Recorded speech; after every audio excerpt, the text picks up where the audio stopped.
Hello, welcome back to another Yap Sesh with your boy Charles.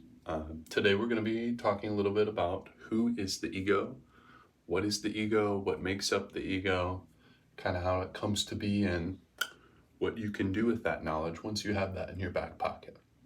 So to start off, to begin, we'll first start with the definition of an ego. So the ego is defined as the part of the mind that mediates between the conscious and unconscious. So let's unpack that a little bit. Where have we heard something like that before? Well, I, as always, like to go back to my handy dandy picture. We exist in this experience like this. We have a rigid form, a body, a structure, a vessel that carries us around. Contained inside of that vessel, we have a soft, malleable mind that we can adjust, we can edit, we can change at will with intention and willpower. And then partially contained within the vessel and the mind, but also greater than those things, we have our soul, our spirit, our greater existence, the concept of this animating force, the true you, the observer behind this experience that brings everything to light and allows us to be here and to experience these things that we come across in our daily lives. So using this metaphor here, the conscious mind is kind of like the script on a computer that is run anytime you're hitting enter or typing in a command or running something. And the unconscious mind that the ego is apparently mediating for would be like the operating system of the computer itself, kind of like the underlying programming that helps to run that conscious code that you just hit enter on. So in other words, who is the ego? The ego is the relay station between these two parts of your mind, the default settings, the programming, the character that you play here. When you stub your toe, when a dog runs toward you on the street, when a loved one delivers you some sudden news, whether it's good or bad, it's your ego, your personality, the reactive part of your mind that typically will step in to guide you through that situation. And this is why when you meditate, going back to the picture here, when you meditate, you remain still. You're not moving your body, you're trying to quiet your thoughts, right? What you're doing is you're disconnecting yourself from the inner circle and the inner square. You're quieting your thoughts and you're practicing being that triangle. You are practicing being yourself, otherwise known as the observer, the soul, the greater existence, however you want to label it. So you can kind of think of it like this. When we first arrive here and we are a tiny little baby, let's imagine that's a baby, he's so cute. When we first arrive here, we don't really have an ego, all of our energy as an infant, as a newborn, is pretty much dedicated towards, growing and filling out our vessel and then learning how to drive this thing. How do I move my fingers? How do I shove food into my mouth? How do I get up and walk around and start bothering my parents, my family? And then once you have your vessel figured out and you've got some of the controls down at least, this is where that concept of, becoming conscious at a certain age or suddenly becoming aware at a birthday party when you were 7 or something like that. This idea, this concept is the moment that you meet your conscious mind. It's kind of like the moment when you go from just the square to now you can see that circle inside of it as well. It's the moment your ego, your character here that you're playing begins to form. And going off of that, this is tangent, but you get into the whole, nature versus nurture argument. Does your inherent soul determine who you are? Is the awareness behind the experience driving the boat? Or are you simply, bound by the sum of your most recent experiences in your life? In other words, are you on autopilot with your mind running it, driving the ship? Or are you in the captain's seat? Do you have your hands on the steering wheel? Are you deciding what happens next? For a further example of this, if I'm attacked by a bear as a child, I may carry with me moving forward in my life an inherent fear of bears. I may avoid forests or whatever place that attack occurred at. And it may alter my behavior in future years. I may refuse to go camping with friends. I may not want to go on walks. I may avoid things because of that fear if I allow that programming from the mind to kind of drive the ship. And another example, if I grow up watching conflicts in my home be resolved with escalation, and I see this conflict get resolved with more conflict, well, that's going to normalize it for me. My programming, my unconscious programming, my base layer, my operating system may adopt that as part of one of its programmings or one of its conflict resolution styles, right?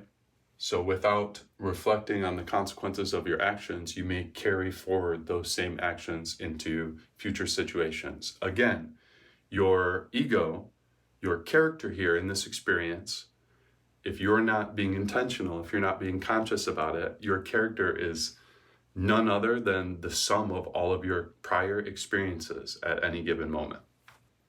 Also known as your character that you're playing here.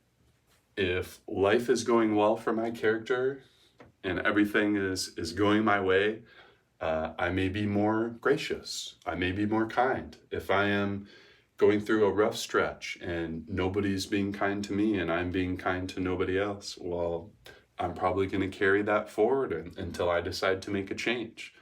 This also means, at the same time, that if you've been putting in a ton of work to update or upgrade your character, you'll also see this reflected in your life and in your reality as well. So now that I have some words for this concept, now that I can take some time to ponder this idea, what can I really do with this knowledge? If I have a label for an ego, if I have an understanding, if I have a conceptualization of this abstract foreign idea, what can I do with this with my hands? Well, you can go out into your daily life, you can practice this, you can implement this awareness and this intention and this conscientiousness, and you can turn it into wisdom. Wisdom can only be gained through the application of knowledge and through experiencing it. The only thing that you can do to change your ego is consciously try to do it and then embody that change by being that change that you want to see. If I know how to cook a dish, but then I get to the kitchen and I'm missing one of the key ingredients, well, a knowledgeable person may have a guess at a couple of substitutes. However, someone who has cooked many meals and has used many substitutes directly themselves are going to have that wisdom. They're going to know exactly what to throw in that soup to make up for that piece that's missing.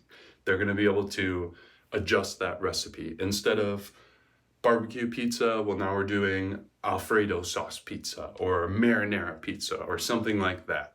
In this way, through direct experience and intentional reflection, you can literally rewrite your character. It is a character that you can change with your own free will at any given time.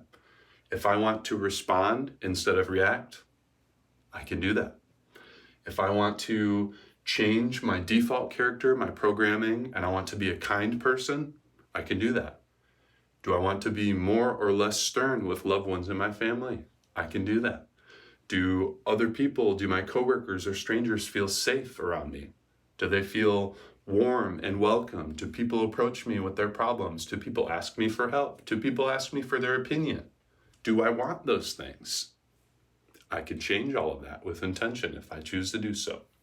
And by practicing this, by putting in the time, by putting in the effort, by putting in the energy, using that emerging awareness of what is happening around you and how others are affected by your character, you can go ahead and exercise your authority again as this greater awareness, as the soul that you are, as the observer of this experience. And you can decide, like I said, with your free will to change anything at any given time. If you don't like your job, change it.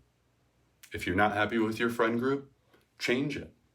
If you want to be a warmer person, like I said, change yourself. You have the power at any given moment to use your authority, to head to the lab, to put in that internal reflection and that internal work and change yourself. You can rewrite your character. Once you open your eyes and you realize that life is not happening around you, life is not happening to you, it's happening through you and for you. You have made the decisions that have brought you to this moment that we are in. These circumstances were created by no one other than yourself.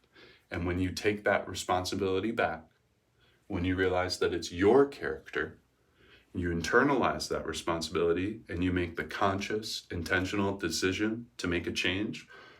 Well, it's kind of like a status marker in a video game, if you will. You go from a NPC, a non-player character, to a player character. When you unlock this triangle, when you unlock that greater awareness, that understanding, that remembrance of who you really are, well, it gives you ultimate freedom. So who is the ego? Simply put, it is the malleable, ever-changing character that you play here in this game of life. It is the sum of all of your prior experiences, whether good or bad. And in addition to that sum of all prior experiences, it can be changed based on intention or effort or work or time or new experiences or whatever you decide to do with it, because it's your experience. So to wrap up, as always, I thank you for taking a moment out of your day, and I'll leave you with a simple question. In this game of life, is life playing you, or is the controller in your hands? Is it your character, or are you the character? Peace.